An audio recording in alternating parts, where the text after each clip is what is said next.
Depois de vencer o Nariz Vermelho, o Diabrete evoluído, que foi modificado por Isra, a Bruxa Branca, aquela que me contratou no início da campanha para acompanhá-la para o Deserto Vermelho, como vocês podem ver na cutscene do primeiro vídeo. Fui contratado pelo Jin, um comandante de tropas, para afastar orlas de Diabretes e agora encaminhado para conversar com essa importante pessoa, Jareth.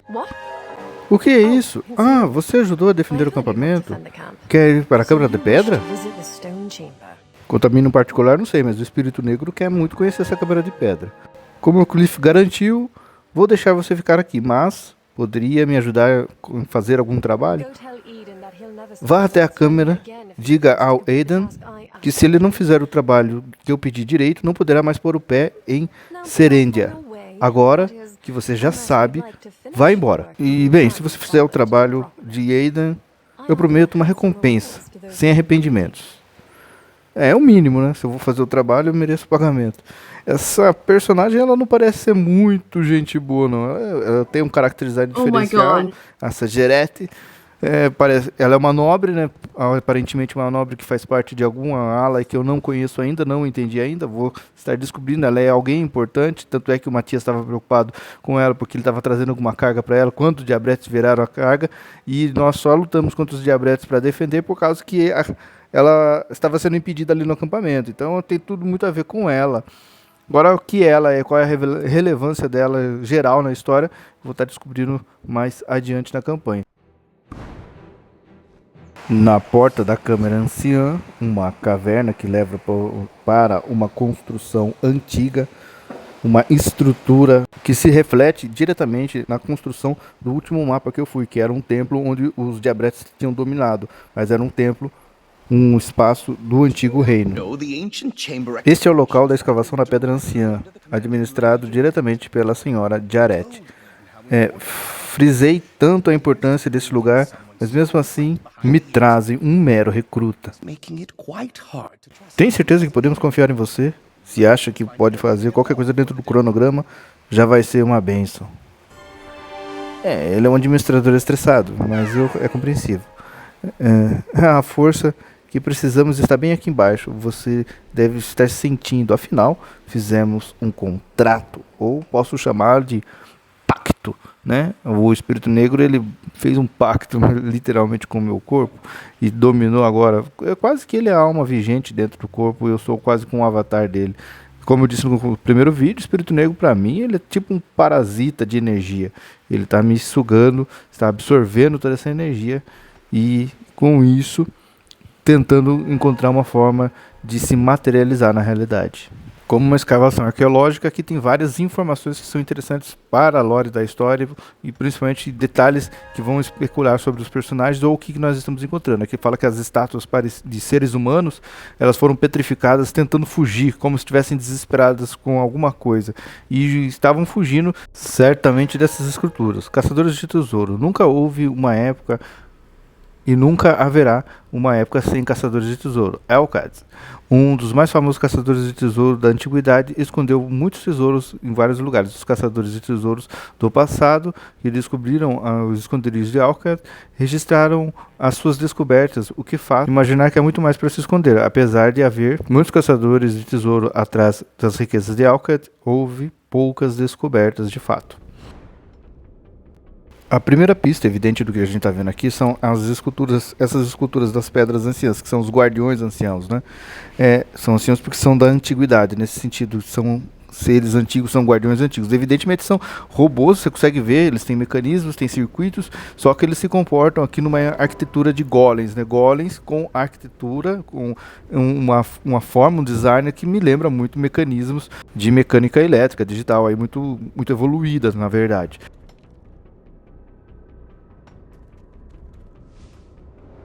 Quem estuda alquimia frequentemente sonha em encontrar um caminho para a imortalidade.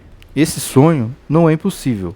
De acordo com o capítulo 23 do Código Antigo, vários trechos referem-se a antigos que viveram mais de uma vida, pois conseguiram domar o poder da Pedra Negra. Eu acho que isso está fazendo uma referência diretamente comigo como player.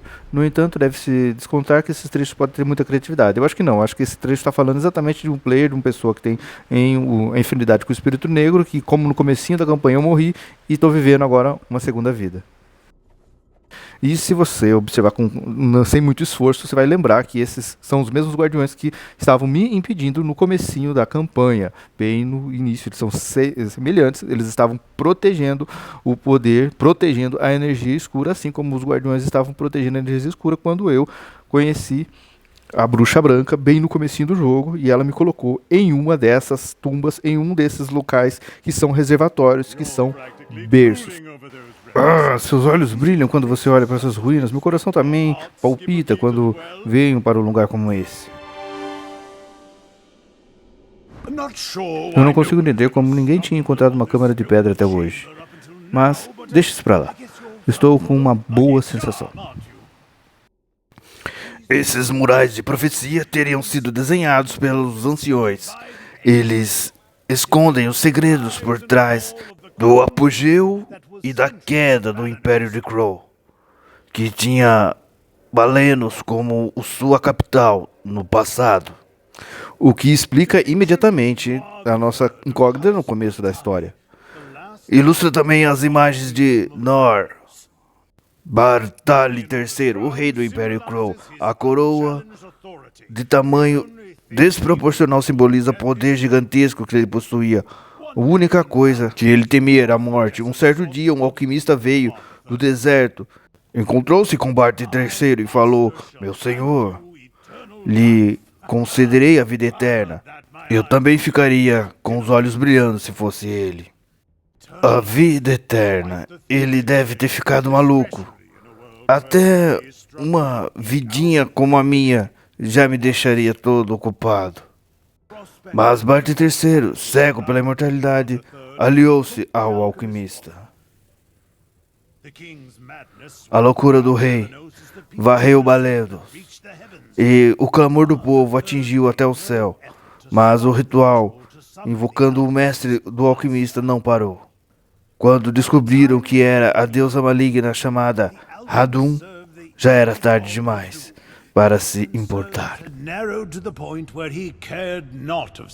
Felizmente, seja por Elion, Hal ou outros deuses, o ritual de Hadum falhou.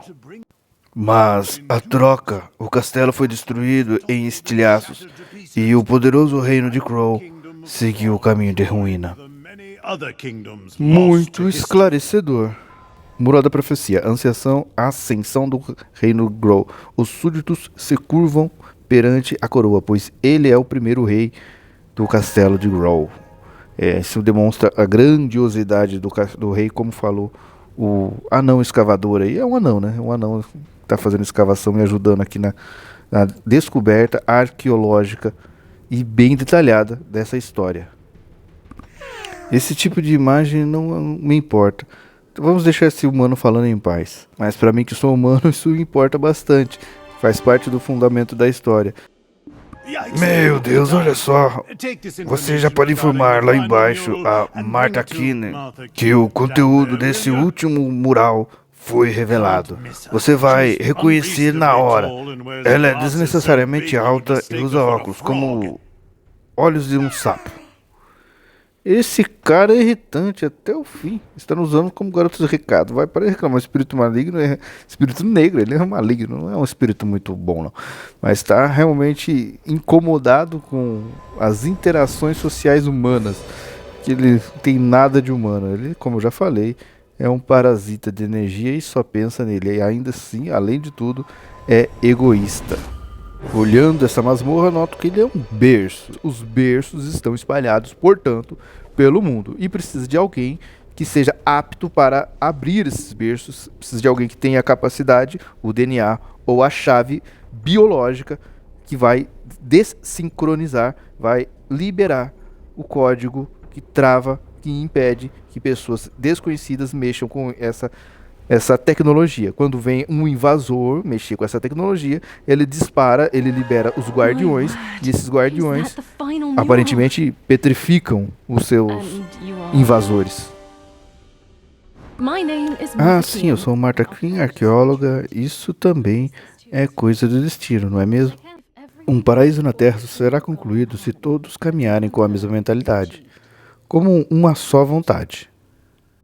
Tenho certeza que já vi alguma coisa sobre isso em alguns dos textos de Valência, um dos guardiões ancestrais atacando os anciões. Mas por que alguém criaria uma coisa como essa? Você também não está ficando animado? Todos os humanos aqui estão bem tagarelas. Essa arma ancestral não contém o poder que buscamos. Vamos descer um pouco mais. Esse primeiro arco de Black Desert realmente te localiza dentro da história. O objetivo dele é, de fato, desmontar ou desmantelar todos os meandros da história de uma maneira com que você descubra ou aparentemente esteja descobrindo, desvendando através dos personagens que vão aparecendo pela frente e os cenários que são evidentemente relíquias ou masmorras da antiguidade, assim como esse. Eu creio que vão surgir ou ter outros cenários que vão redirecionar você para algo semelhante. Mas a trajetória que o jogo traz parece-me bem clara. E eu acho que a gente até consegue criar paralelos e formular pelo menos um resumo mais pontual a respeito do que a história está nos apresentando. Ao fundo, no último andar da masmorra, está o Aidan. Finalmente minha missão principal, a que Jareth encomendou. Ouvi a voz de Laffy e Martha daqui. Pensei que uma visita importante tinha chegado, mas era você. Deixe-me apresentar novamente. Sou Aidan, o escavador das ruínas. Uma bela Ganelle é minha assistente. Aidan, falando bobagens. Prazer em conhecê-lo. Sou Oren Delia. Cuidado. Muitos vestígios petrificados de anciões. Parece que uma força imprevisível está selada aqui dentro. Além disso, a árvore cresce ao contrário, envolvendo toda a ruína. Lembro-me de ter visto isso em um livro proibido quando passei muito tempo na floresta ao sul, na infância. Desde criança lembro de livros proibidos. É algo que você nem consegue imaginar agora. Essa aventureira deve ter uma cara de bobo, né? De tonto, porque todo mundo subestima ela. Isso, a força, estou sentindo. Não ligo para esses bobos. Vamos olhar atentamente o artefato. Ele é muito antigo e me parece familiar. Então, agora o artefato, a gente vai direto pro... Acho que no centro da sala aqui tem um artefato. O passado não dita o futuro. Lembre-se que só estou te mostrando o que aconteceu antes. Ela tá um pouco assustada, né? Por conta talvez do que ela tenha descoberto, porque realmente as ruínas são meio tenebrosas. Bom, aqui eu tenho a possibilidade de conhecer um pouco da história. Tem vários murais desenhados que contam um pouco da história do reino que estava invocando, o reino de Crow, né, que estava invocando a alquimia proibida. E no centro da sala está o artefato que eles estavam utilizando para fazer essa invocação. Pode ver que tem várias pedras e livros como esse. Sobre experiência e esclarecimento. A ideia de invocar um deus é absurda. Quando se invoca um deus, não é mais possível conter o seu poder. Fica incontrolável. Pode-se encontrar o caminho da iluminação através das experiências dos anciões do altar sagrado e deixar de lado o desejo de controlar o poder dos deuses. As experiências são únicas e disponíveis para todos os humanos, mesmo que essas experiências não nos tornem infalíveis. O caminho para a iluminação revela-se àqueles que olham para dentro de si, examinam o passado e estão sempre prontos para aprender. Os detalhes que eu estou analisando, 90% dos players que jogaram Black Desert dentro da campanha, principalmente com o direcional do automático, não encontraram esses detalhes, essas configurações ou esses passos da história, passando por artigos que muitas vezes aprofundam muito mais o universo e trazem um sabor verdadeiro para a história. RPGs e MMORPGs são fundamentados na sua história. Mural da experiência 5. Edna despertou com a Pedra Negra, superou a morte e viveu uma vida desperta. Esse que é o quinto, né? Então tem uma sequência aqui de mural. Todos os murais eles devem trazer a história meio que numa sequência geral. Eu se dou uma olhada em todos os murais, Eu na verdade não sei quem é Edna. Mas além da história de Crow, o que mais é importante é desbloquear a memória que o espírito negro bloqueou na minha mente. Sai daí agora mesmo! Are you awake?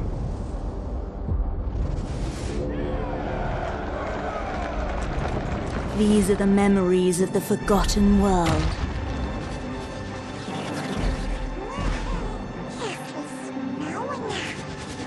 Sorry, but you should have known better.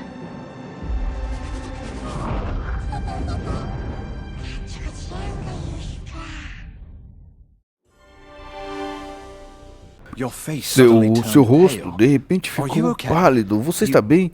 Você lembrou de alguma coisa? Mas por que você faria algo assim à frente do artefato? Um artefato antigo que nunca viu antes. Espera, poderia ser? Você tem, ou teria, um ser de olhos vermelhos sussurrando insistentemente na sua cabeça? Ah, deve ser um espírito negro. Aqueles seres trazidos das ruínas, todos sucumbem aos seus sussurros. Pedra Anciã. Todos ficam aturdidos quando encontram pela primeira vez a câmara da Pedra Anciã. Nunca tinham encontrado um sítio dos guardiões antigos tão bem preservados. Também encontraram na câmara um artefato com umas descrições em um idioma desconhecido. O artefato, que estava suspenso por uma força também desconhecida, inspirou investigações de vários arqueólogos, pois estavam certos que era a chave para o conhecimento de alguns dos anciões. Muitos arqueólogos já estudaram, mas pouco se descobriu. Já é um fato interessante, uma pedra que fica flutuando por uma energia desconhecida. Eles sabem que tem uma energia ali, uma antigravidade, um poder. E eu creio que não é um poder só mágico. Por isso que eu vogo muito, trago muito o espelhamento de que é uma tecnologia antiga. Essa pedra é um artefato de uma tecnologia antiga. Olha aqui a sequência do mural. O primeiro mural, ele não tem muita coisa escrita. Diz que retrata dois Ednas se cruzando espadas. Ednas, então, que é uma dinastia. Então, um Edna, eu achava que era uma mulher. Edna, são dois clãs. Os artefatos começaram a se mexer e continuam assim. A energia obscura vai. Eles acordaram por causa de um espírito negro. Cuidado, eles virão todos em sua direção. É tarde demais.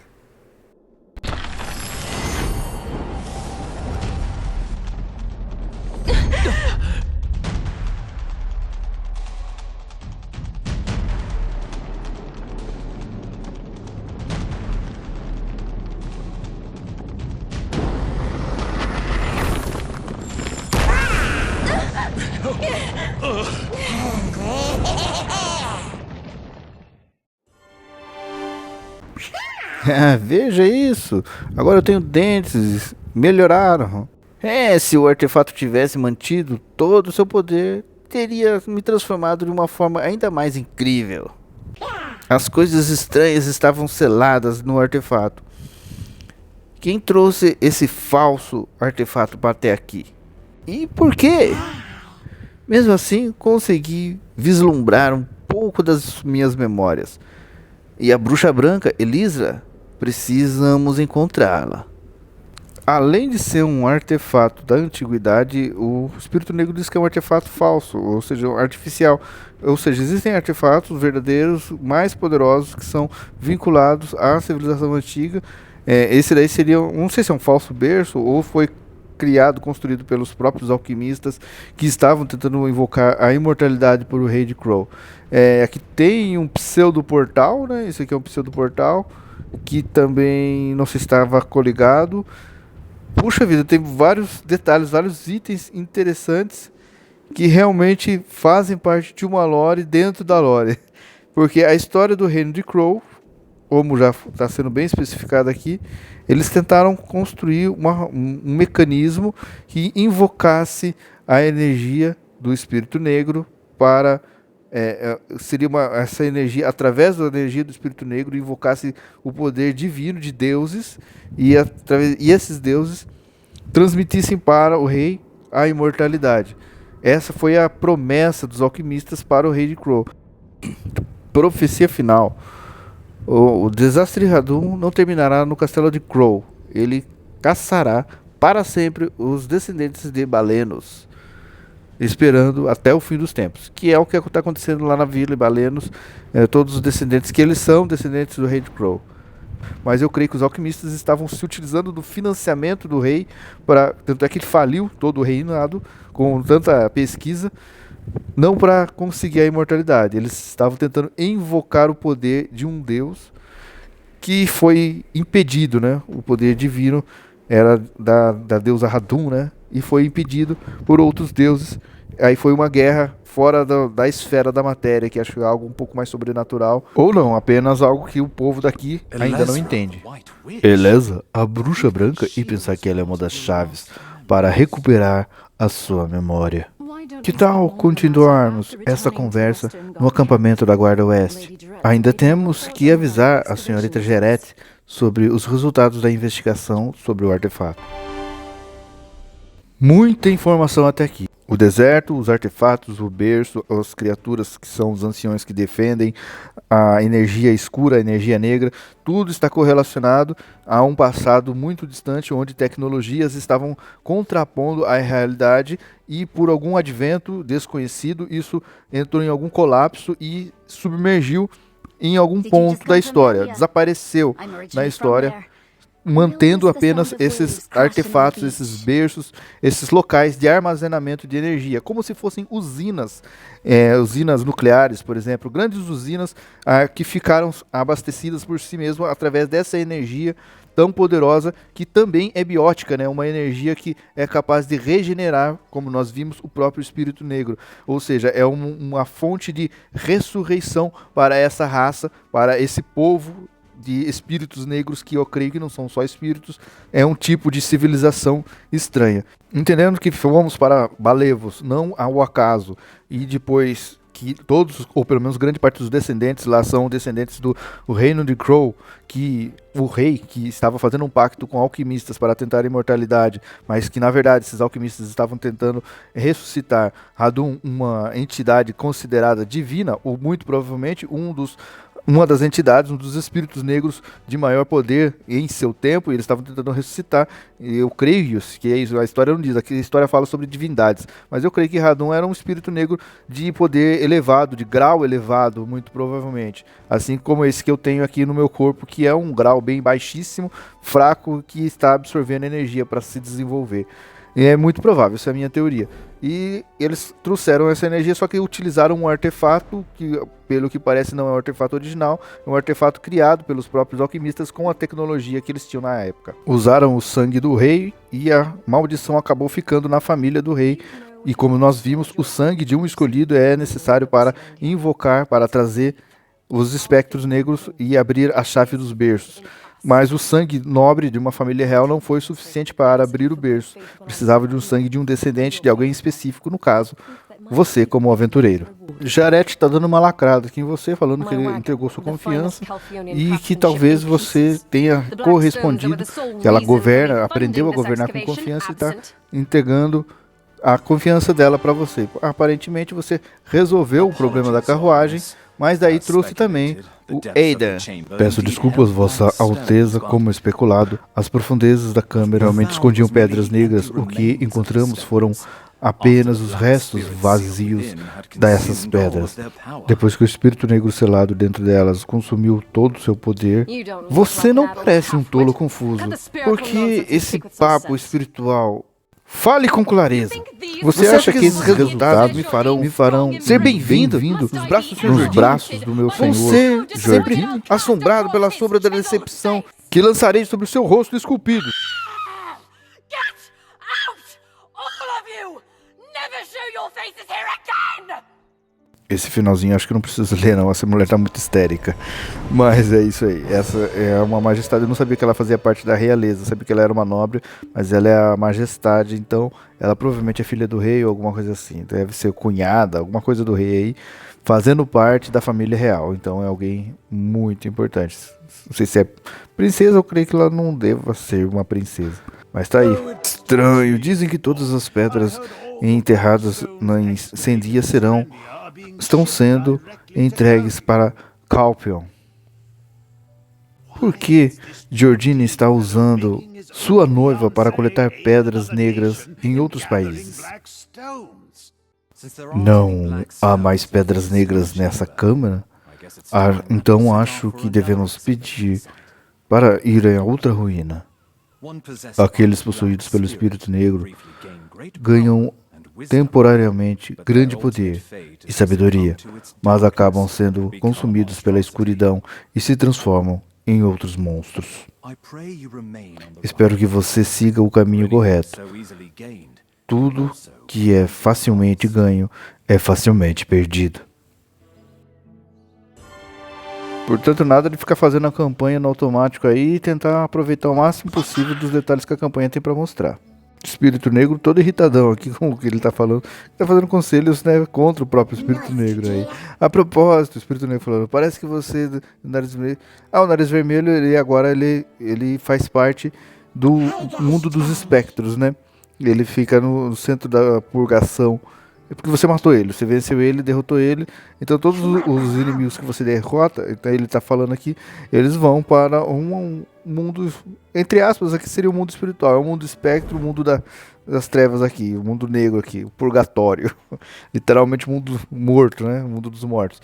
E você pode reencontrá-lo várias vezes, enfrentá-lo e com isso conquistar mais sabedoria, mais conhecimento a respeito dele, da sua raça e tudo mais, da história dele, a história dos inimigos e tudo mais.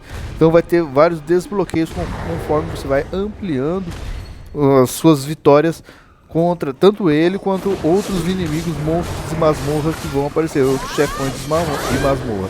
Todos os chefões eles têm seus níveis de dificuldade de enfrentamento. Você precisa aumentar o seu CP, né, sua força de ataque. Caso você não saiba, CP literalmente quer dizer força de ataque, né? Combate, Power of Combat, se não me engano, CP quer dizer poder de ataque. É o poder de combate. Então, quanto maior seu poder de combate, maior sua força, mais capaz você é de derrotar os inimigos mais fortes. E é isso que você tem que ampliar. Hoje em dia, em Tower of Fantasy, não é tão importante o nível. Tanto é que eu consegui subir de nível brutalmente. Você consegue subir muito rápido em determinados pontos da campanha, subir de nível. Mas o nível ele vai ampliar o seu HP e alguns pontos de melhoria e ampliação na campanha e desbloqueios. Sim, isso faz o nível. Agora, para você vencer determinados inimigos, você precisa ter o seu Power Combat, seu poder de combate, seu CP. Praticamente concluído o primeiro arco, agora começam a dirigir a história para outros objetivos dentro dos personagens que nós já conhecemos. Vamos reconectar com os primeiros personagens para conhecer novos ângulos da mesma história, seguindo para novos momentos que com certeza vou estar dividindo com vocês aqui passo a passo dentro desses vídeos em campanha. Eu sou Eliseu Rodrigo, eu espero que vocês me ajudem, contribuam, divulgando, compartilhando, deixando o seu like e se inscrevendo nesse canal, mostrando que esse é um jogo fabuloso. É um jogo que é subestimado, muitas pessoas não gostam dele por conta das mecânicas confusas de gameplay, mas se você ler e tiver paciência, entender que ele tem esse formato de jogo de RPG de mesa, que é um jogo com muita leitura, com muito background, com vários personagens, o jogo se torna muito mais prazeroso. Assim é um bom RPG. Eu espero encontrar vocês na sequência dos próximos vídeos. Vou estar dando umas melhorias, fazer os objetivos básicos que agora vão começar a se acumular, objetivos repetitivos de masmorra, de ataque, de coisas que vão aparecer na sequência, porque é o formato do jogo. Esse formato é ficar, não tem como fugir dele 100%, existem desbloqueios de conhecimento que você precisa fazer, algumas missões de ataque de monstros que você precisa fazer, que fazem parte de alguns dos objetivos básicos da sua gameplay. Mas eu vou continuar jogando a história no modo off, sem ficar para seguir a sequência da história e ler todos os diálogos. Até mais, e a gente se vê na sequência dos próximos vídeos. Espero que ainda mais melhorado.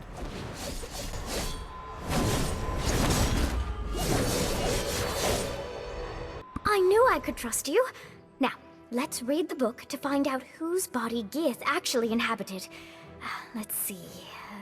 Croxus Antonio, guard captain for Noir III in Elionian year 135, forfeited his life when he dared to admonish his king for attempting to sacrifice a young maiden and child to attain immortality.